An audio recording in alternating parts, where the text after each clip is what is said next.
Hi, everyone.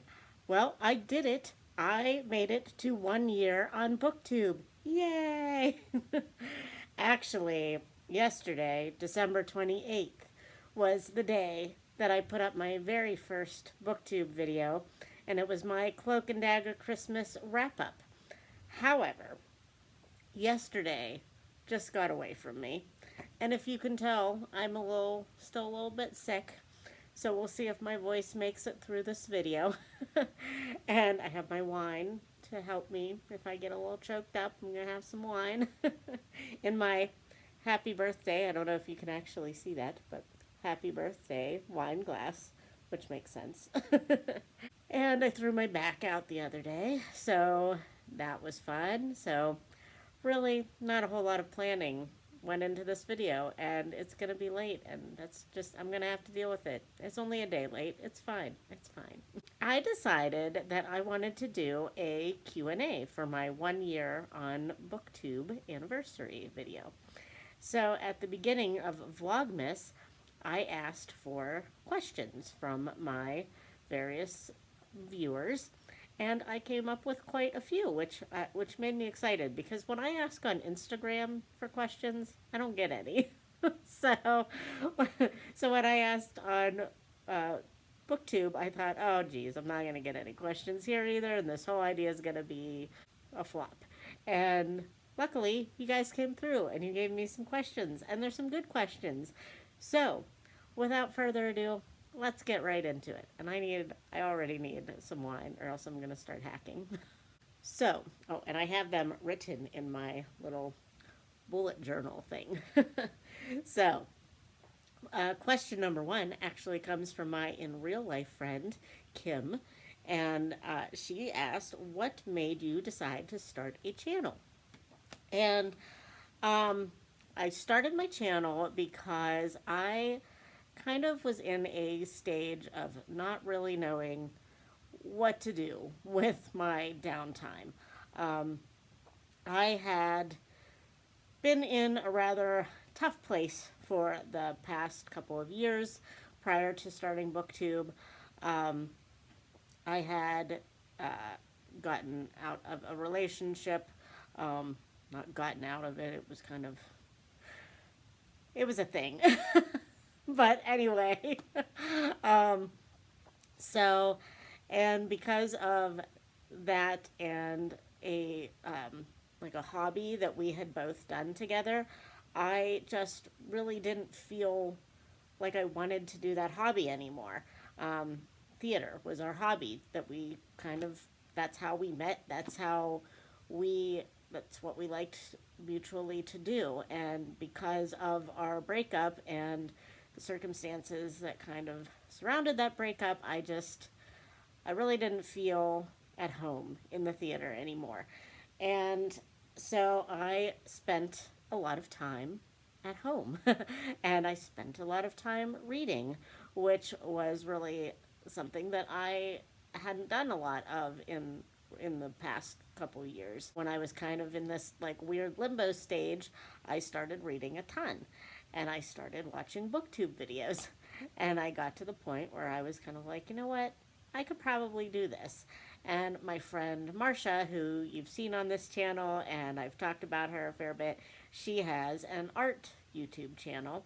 So she kind of helped me through the initial, like, how to set it up, how to do it, kind of a thing. And I just decided I would go for it. So, yeah, so that's what I did. And I've grown a little bit, I feel like, as far as my abilities in this area. Like when I watched my first BookTube video, the lighting was not that great. And, you know, I did a lot of umming, which I still do. I still do that. And I'm trying to fix that, but I'm getting better at it. And I'm much more comfortable in front of the camera now, too, a year later. But yeah, that is my weird, sordid story on how I decided to start a BookTube channel. Joe Smith, who is a wonderful commenter on BookTube that everyone knows and everyone loves, and she really needs to start a BookTube channel, but we love her in the comments. So she asks, Which bookish world would you like to live in, if any? And which play would you most like to have a role in?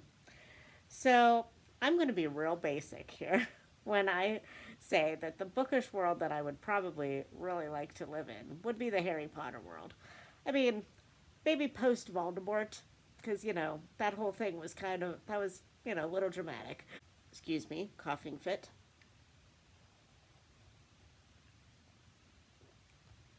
So, yeah, post Voldemort Harry Potter world would probably be really fun. And I actually haven't been to Harry Potter world yet, and I'd really like to.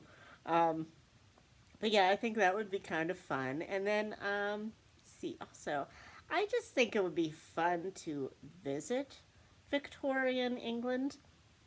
I don't think I would want to live in it for various reasons.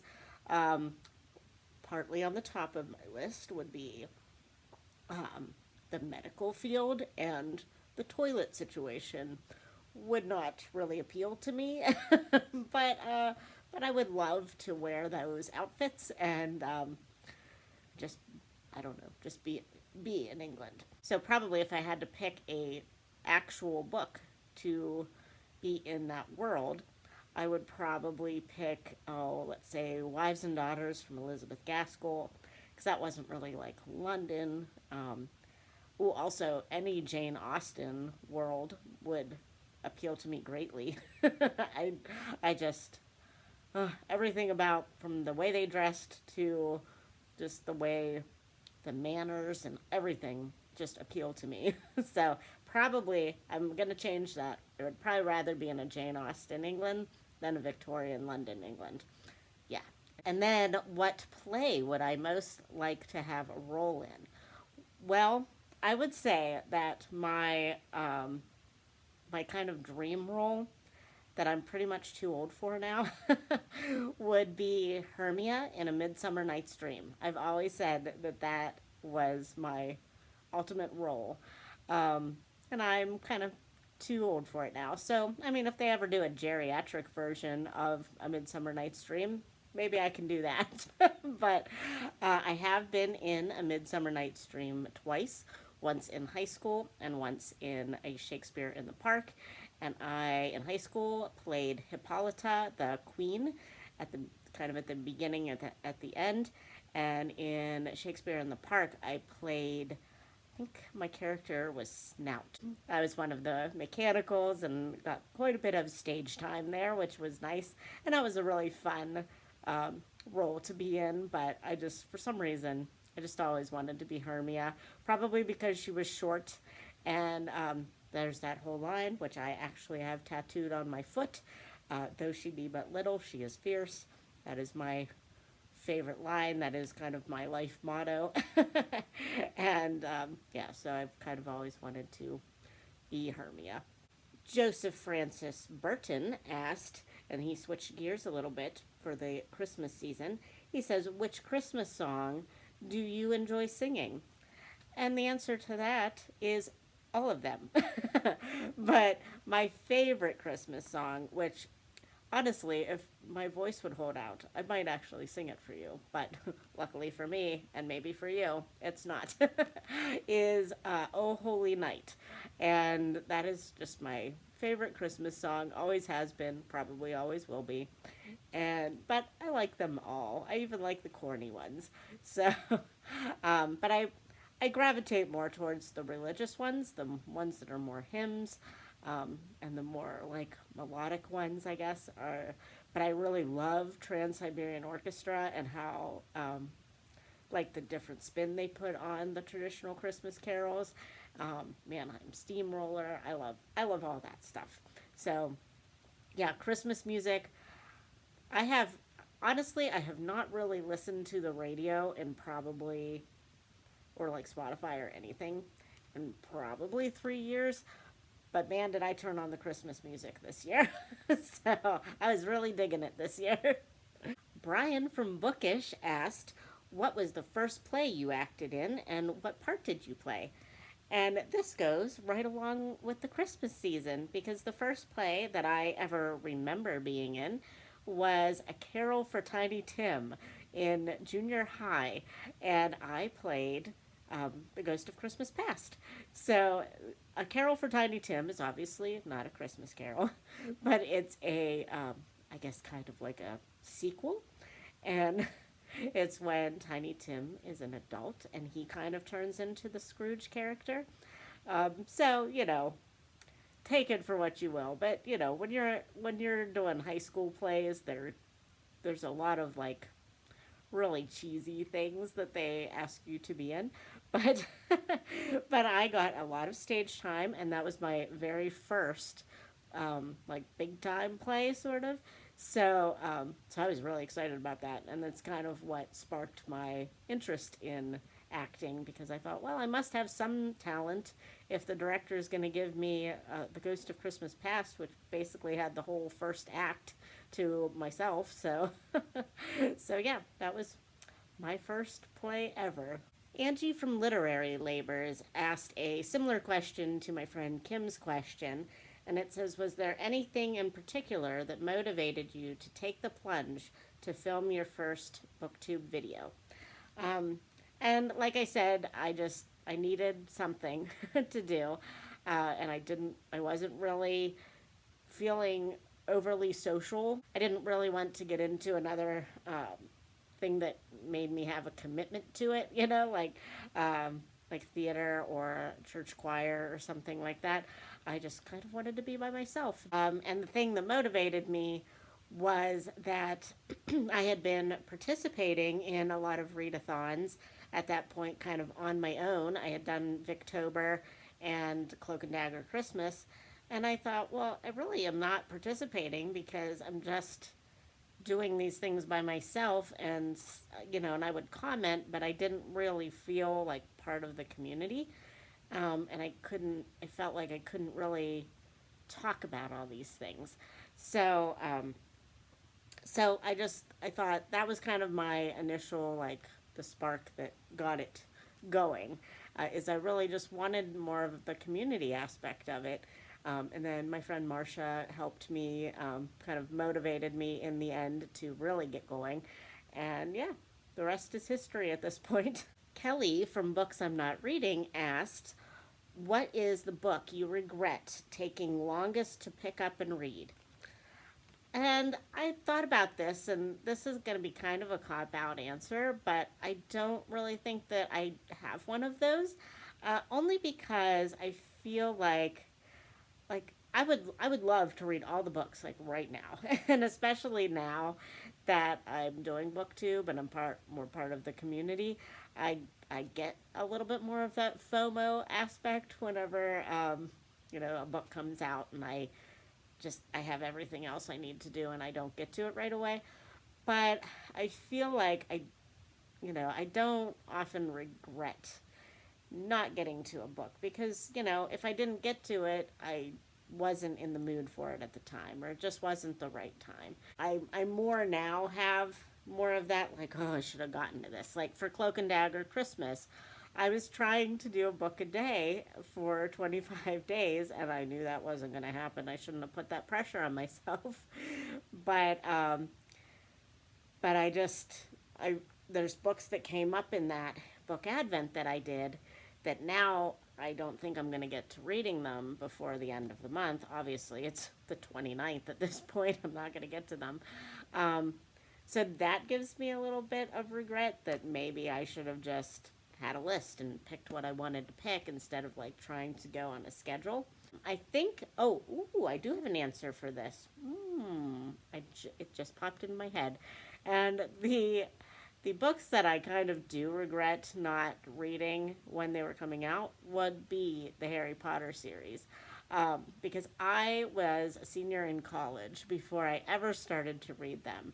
And I read the seventh book, I believe. The last book, I think, came out when I was a senior in college, or maybe even after I graduated. But my friend at the time, he lent me the previous 6 books, and I would read them and get to kind of, get to the point where I felt, I was ready for the 7th book. So then whenever it came out, that was the only one that I had ever bought on my own because I was like, I can't wait now. So for the longest time, I had just the seventh book sitting on my shelf, and I had read it, but I had never really gotten in with the hype of the book, I guess, the series. Um, and I kind of regret that in a way because I think just now it would have been fun to kind of be in the Harry Potter fandom. It's kind of fun now whenever I'm watching BookTube that all of these people are so into Harry Potter that I kind of wish I was the same way. But I feel like Nevermore is going to be my Harry Potter, that series. I don't know if I'm going to buy them as they come out, but definitely feel like I'm going to like that series as much as I liked Harry Potter. Elizabeth Ann Reeds asked me two questions. She was like one of the only people that gave me an Instagram question, and she gave me a YouTube question as well. So, her YouTube question was, if you could translate any book into play form, what book would you choose and what character would you want to play? That's really hard. That is really hard. And I kind of looked through my Goodreads, and I think, and the first one that I kind of came to that I felt would translate well into a play, which it could be a play already, I don't know, would be The Tenant of Wildfell Hall. And I feel like that would just really play well to a theatrical audience. Um, the flashbacks and things would work well. Um, yeah, just the overall. There's nothing in it that I don't think that would be easily translated to the stage. So I think that would be really cool. I don't know that I would want to play the lead character in that, and there's really no other female characters that I remember, but I but that would be, yeah, it would be kind of cool to play Helen, the main character. um, and there's probably so many more. Like if I I think more in terms with a lot of fiction novels as movies. Like I think Sweep would be an excellent movie.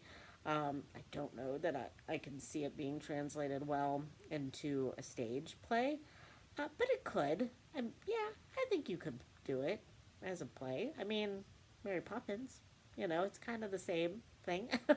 There's just a big Gollum in there, but people do wonderful things with costuming. So, but yeah, I don't know. I'm bad at that. I really am. Like, I thought, Anne of Green Gables, but I know that already is a play, because Megan Hannett has talked about it and she was in it, and Little Women has been a stage play. So, like, all these things but when I was going through my list, I was like, oh yeah, that'd make a good play. I'd be like, that's already a play. so, so yeah, sadly, that is my rather unsatisfactory answer to that question. Oh, but Elizabeth's next question from Instagram was, it's a rather in-depth personal question. She asked, what do you want your life to look like in 10 years from now? And it says, dream big. Oh my. Well, in 10 years, I will be 46 years old. And honestly, I kind of really don't do that because, I mean, my life experience has kind of taught me that, you kind of get yourself set up for these things you really want in life and then they don't happen. And so I've kind of gotten to the point where I don't really dream big.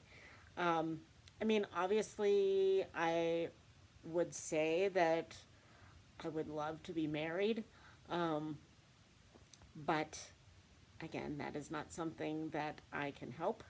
And yep, prior experience has told me not to get my hopes up about that. So, um, and as far as like what I would like to do with my life, I have a pretty good job at this point, and I don't um, really foresee myself leaving it. I'm pretty content there. I mean, it's got its challenges, but I like what I do for the most part. I'm hoping that would kind of be where I would hope to be in 10 years, is still there. because, things change and you just never really know. Um, so I'm hoping I'll still be there. I'm hoping that I'll still be doing BookTube maybe. I don't know if that will still even be a thing when I get to be 46 years old. Um, and yeah, I hope that at some point I will get to meet some of my BookTube friends and um, just have just have a lot of good times instead of a lot of bad times. That's kind of my ultimate wish for the next 10 years. I don't really have any like big career goals or writing goals or reading goals or anything. Um, I just I would rather have more good than bad times, which I feel like probably everybody wants. Tia from Tia and All the Books asks if all of my real life friends and family know about my BookTube channel, and if so, are they supportive when I told them? Um, I would say probably most people are aware that I have it. I don't really advertise it that much, but like I'll put it on my Instagram every once in a while, and sometimes on my personal Facebook page if I film something that I think that my in real life friends would maybe be interested in. Some of my coworkers know, and most are not that interested, but that's okay. I'd rather at some points that they don't watch it. Um, and I would say that my friends in real life were very supportive of it. My family does not really understand it. My parents are very much against the whole social media thing, so they don't really understand why I would do something like this. Um, but they don't care. They just don't really comment on it at all. So 10 to 1 they're not watching this right now, and if they do watch it, they would never say anything to me about it. So, um, but yeah, I would I feel like everybody is at least supportive of it if they don't really understand it. They don't like try to stop me, I guess. Berna from Berna's Bookish Adventures asks me who is my favorite cozy mystery writer. And I would say that at this point in time, my favorite cozy mystery writer is London Lovett. And I have shown a bunch of her books, and um, I'm slowly working my way through one of her series right now. I've only read 3 of her books so far, but I liked every one of them. They're nice and short. They are just they're kind of more modern. They're set in modern day, and the protagonist is in her early 30s, so it's kind of something more relatable. Um, and I just like all the characters. I like the settings. I like the cover design, and I like that London is a self-published author. So, but also as far as cozy mysteries, I feel like I'm still just dipping my toes into the cozy mystery game. I feel like I've read like the first 2 in a lot of series, but I've never like gone through an entire cozy mystery series. So at this point in time, I would say London Lovett is my current favorite, but I like a lot of what I've been reading, and I have like series now that I would like to continue because I've read a couple in the series and really like them. So I want to definitely continue. One of those series would be Her Royal Spyness by Reese Bowen and Maisie Dobbs by Jacqueline Winspear. I'm really enjoying those series, and I think my book Advent, even though I didn't really do what I intended to, it really helped me solidify the series that I want to continue. I've realized that every time I say the word series, my phone thinks that I need something. So I'm sorry for that if you heard my phone go off right then. And my last question for this Q&A is from Linda, from Linda's World of Books. And she asked me, if you were to be a character, the character being you as you are, in an author's next book, which author would you pick to write you? And that's a hard one because if you've been on this channel for any length of time, you know I read a lot of classics and writers that are not really still writing. so, um, so that is definitely a hard one. So I'm going to kind of fudge this and say that if this author was still alive and still writing, I would like her to write about me. And that would be Jane Austen, of course. I just, and that's because, like, and I realize, obviously she wrote a long time ago, and there would be no way that she would ever write a modern character. but, um, but I just really enjoy her protagonists in the 6 books that we have from her. I feel like they are all somewhat different. And but they all have these very admirable, strong qualities about them, but yet they are still demure and they still they adhere to their social, like the things that are expected of them in society, but they all have a way to kind of assert themselves and assert their independence and assert their own um, unique qualities.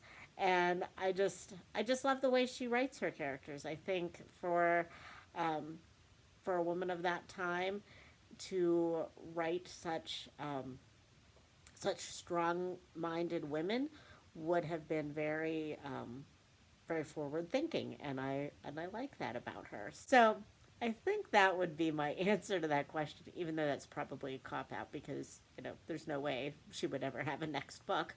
But but yeah, I think that would be really fun. And I don't really read a lot of contemporaries, so that's hard for me to pick somebody that's still writing. And the people that I normally do read that are still writing and writing in a series are cozy mystery writers.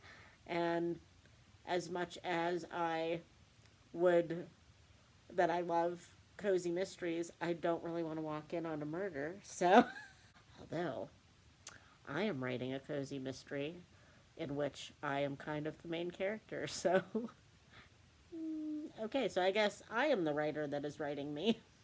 So, whatever. So yeah, friends, that is my 1 year on BookTube anniversary Q&A. Thank you so much for all of my BookTube friends who gave me some questions to answer. And I'm really close to 500 subscribers at this point, which is really exciting for, just hitting a year and reaching almost 500 subscribers. So maybe I will do another one of these in the near future. Thank you, friends, for making my first year on BookTube so special. Thank you to all my friends who are now, I do consider friends, even if I haven't met you. And thank you for all the great content that you are all providing and giving me inspiration for what I want to put up on YouTube. So, all right, friends, thank you again, and happy reading. See you in the new year. Cheers.